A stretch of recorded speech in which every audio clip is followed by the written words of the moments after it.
Welcome to Have Your Adventure with Paul Trausner. We're here at the Viennese Central Cemetery in Austria to do a review on the new Apple Watch 5, Series 5.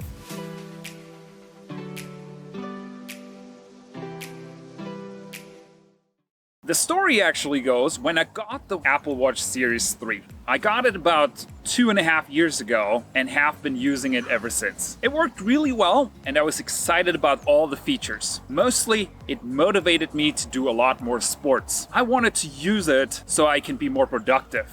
Task management, have my to-do list on the watch, and do things just faster because I don't have to go for my phone. But what actually happened was I got hooked on the streaks. The fitness streaks, they just kept me going and going. I realized that I did sports just about 3 times a week. So I started to do sports every day. But then I started using it for swimming. And I'm excited to have had this streak now for over 1.5 years. So why did I buy the new Apple Watch? Because my Series 3 Apple Watch had a problem charging. After about 2 years, I noticed that it would sometimes disconnect from the charger. So I ended up going to the Apple store and they sent it in.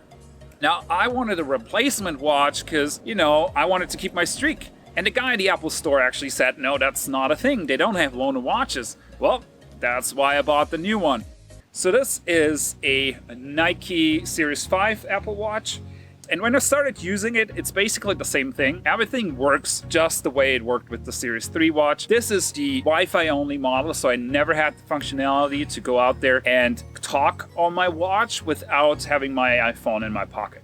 The only major difference that I see right now is the always on display. Now, I think this is definitely a step into the right direction, but shelving out another 200, 300 euros just to get that watch, I probably wouldn't do it. It just seems like something that I like, but sometimes it's distracting. Like I am doing stuff at home and I always look at the watch because I see the screen light up. So I think like there's some kind of, messages for me waiting or something that needs to be done. And then I realize, oh no, it's just, because it's shining all the time, which is fine, I guess. This Apple Watch has 32 gigabyte of storage and my Series 3 watch actually just has 8 gigabytes of storage.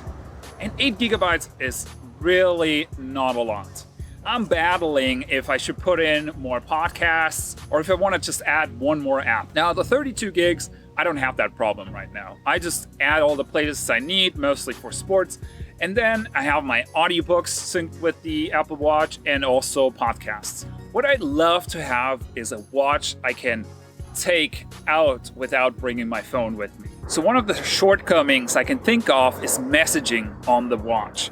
Now, sure, iMessage kind of works fine. It took a while, though, for me to actually work well on my Apple Watch. Because at the beginning, when I would talk to Siri to send a message, it wouldn't do it always. Sometimes it would just disconnect and stop sending the message altogether. One of those apps, for example, is Google Maps. Now, Google Maps would be so useful when you want to do transit directions, right? In this city here in Vienna, there is no Apple Maps transit directions, which is very unfortunate. Now, I'm using Google Maps to get those, but it doesn't work on the watch. And especially when you're in transit and like a packed subway, tram or something like that, you really don't want to go down and get the phone out while there's so many people. It would be just nice to just look at the watch and say like, oh, I have it here right now. Unfortunately, that's true for other apps as well. So at the moment, I feel like the watch is still an accessory mostly to do sports. That's what it works for me really, really well. I wouldn't want to use it instead of the phone. It still doesn't have that capability yet.